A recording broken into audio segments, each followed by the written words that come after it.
Pemirsa, kasus narkoba yang kembali menyeret nama putra Raja Dangdut Rhoma Irama, Muhammad Ridho atau yang karib dikenal Ridho Rhoma, masih jadi sorotan publik. Kemarin saat ditemui awak media, Rhoma hanya melempar senyum dan tak mengeluarkan sepatah kata pun. Benarkah Rhoma tengah kecewa berat pada Ridho?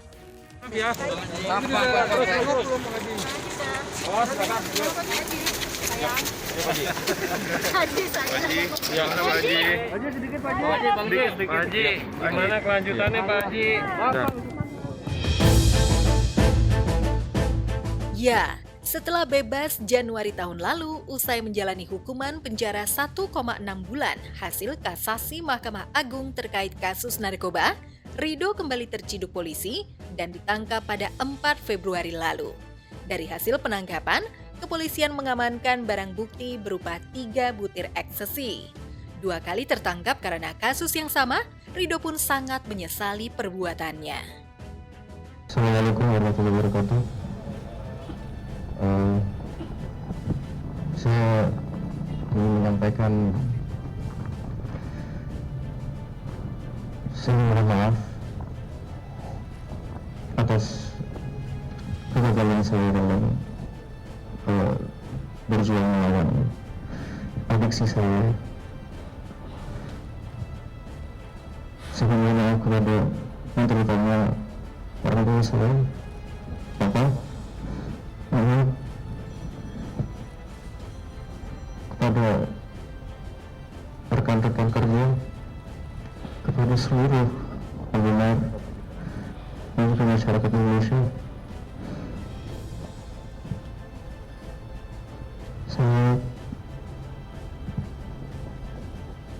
Saya ingin sembuh dan sekali lagi saya minta maaf yang sebesar-besarnya. Assalamualaikum. Mendengar Ridho kembali tertangkap, Rhoma memang mengaku syok dan terkejut. Pasalnya, ia sudah sering kali menasihati Ridho agar menjauhi barang haram itu.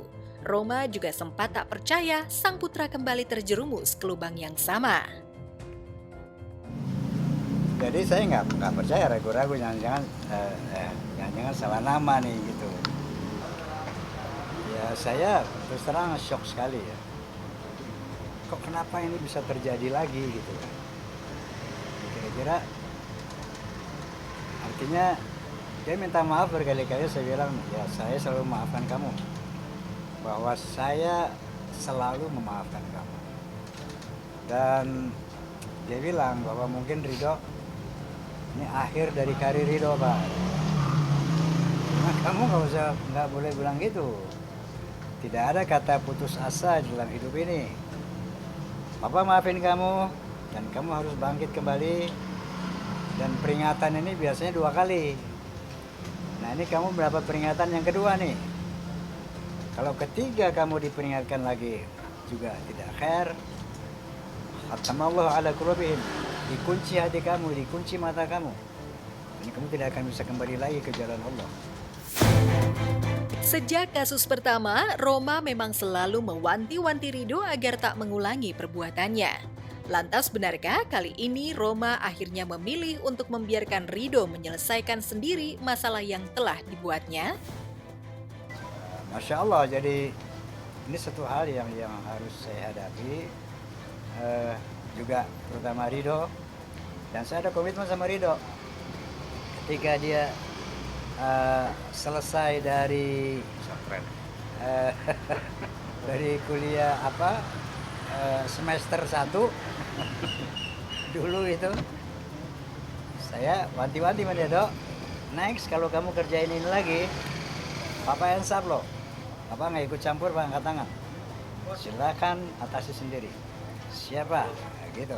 Dok, kita pamit ya, bahwa kamu silahkan jalan sendiri. Papa cuma bantu doa aja. Kalau doa nggak boleh putus sebagai orang tua. Setiap perbuatan pasti ada konsekuensinya. Rhoma pun menginginkan Ridho jera dari kasus yang tengah menimpanya. Di satu sisi, Rhoma bersyukur karena pihak kepolisian begitu sigap menangkap sang putra sebelum jatuh lebih dalam di lubang hitam narkoba. Lantas dari kasus yang tengah dihadapi Ridho, Benarkah keluarga masih berjuang agar ia mendapat rehabilitasi dan tidak dipenjara? Saya ingin mengucapkan terima kasih kepada kepolisian yang telah menangkap Ridho sejak awal. Kasusnya juga tidak terlalu besar ya. Perolehan polisi itu nggak terlalu besar. Memang 3 butir gitu ya. Amfetamin itu. Jadi saya mohon agar bisa direhab gitu ya. Barangkali itu cukup untuk menyadarkan dan menyehatkan Ridho kembali.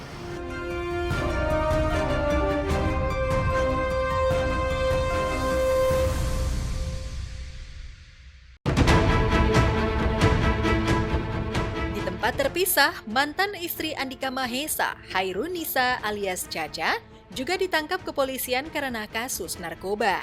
Caca diamankan kepolisian pada Senin kemarin di Bilangan Antasari, Bandar Lampung. Di media sosial pun tersebar foto Caca saat berada di kantor polisi. Iya, yang jelas yang pertama minta maaf lah buat teman-teman semua gitu ya. Karena yang jelas gue menghargai juga, Caca kan punya suami. Jadi yang harus diketahuin jaga perasaan suaminya juga. Ya gue turut prihatin sih apa yang telah terjadi sama Caca. Setelah Caca ditangkap kepolisian, Andika pun tentu langsung mencemaskan kondisi anak-anaknya, terutama kondisi mental terlebih anak-anaknya masih kecil. Andika pun saat itu langsung sigap menyambangi Polda Lampung. Gue ketemu Caca sih baik-baik aja. Baik-baik aja, gue datang ke sana, dia ya nangis lah ngomong sama gue. Maksudnya, ya itu bukan barang dia, banyak itu. Dulu terus gue tanya, kenapa positif urinnya? Ya dia pakai doang. Ya makanya yang rusak kan cowoknya lah nggak benar. Yang terjadi jelas gue nggak tahu seberapa dalam ya. Taunya beritanya begitu, masih simpang siur. Penahanan Caca memang membuat pria yang dijuluki Babang Tampan ini bingung, terlebih soal siapa yang mengurus buah hatinya. Lantas benarkah untuk sementara hingga Caca bebas, Andika akan mengambil alih hak asuh anak?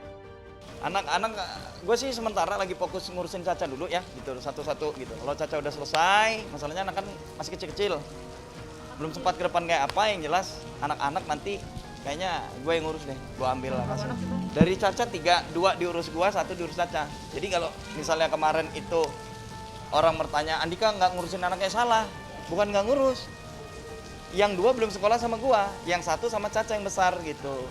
Kalau misalnya ada orang-orang di luar sana menyalahkan Caca, salah. Walaupun Caca punya suami baru, punya kekasih baru saat ini, yang jelas yang peduli sama Caca cuma gua. Gitu. Mana suaminya di saat dia sekarang sambil ngurus anaknya, ada anak yang kecil kan, dapat dari suaminya yang baru, si Danar gitu. Maksudnya dengan adanya Caca terpuruk kayak gini nih, kita harus mendukung dia, mensupport dia, bukan menjatuhkan dia, mengejas dia. Kita nggak tahu latar belakang dia seperti apa. Andika tentu tak menyangka mantan istrinya bisa terjerat kasus narkoba. Sebagai mantan suami, Andika memang mencari tahu kebenaran dan kronologi penangkapan Caca. Yang ia ketahui, saat diamankan Caca tak sendirian, melainkan bersama salah satu teman prianya. Gua kenal Caca dari dulu sampai kita berapa tahun pisah. Yang jelas Caca baik. Yang kedua, gua kenal Caca nggak gitu orangnya. Gitu. Karena BB sebanyak itu gua rasa itu bukan punya Caca. Jadi harus digarisbawain dulu. Buat teman-teman jangan ngejas dulu itu punya Caca. Caca cuman urin aja yang positif. Kalau Caca pengedar itu nggak mungkin. Gua nggak percaya kalau itu Caca. Yang gua takutkan adalah Caca sama kekasihnya yang baru ini, ya sebanyak itu pasti bandar kan. Maksudnya takutnya Caca dicekokin atau gimana, kita kan nggak tahu, atau dijebak. Jika diingat, Andika juga pernah punya pengalaman terlibat dan tertangkap lantaran narkoba. Dari situ banyak pengalaman dan pembelajaran yang dipetik. Lalu apa harapan dan pesan Andika untuk Caca, mantan istrinya, yang saat ini harus berada di posisi yang sama dengannya dulu? Yang jelas, gua mohon maaf sebesar-besarnya buat teman-teman. Itu bukan kesalahan Caca, mungkin kesalahan gua dulu.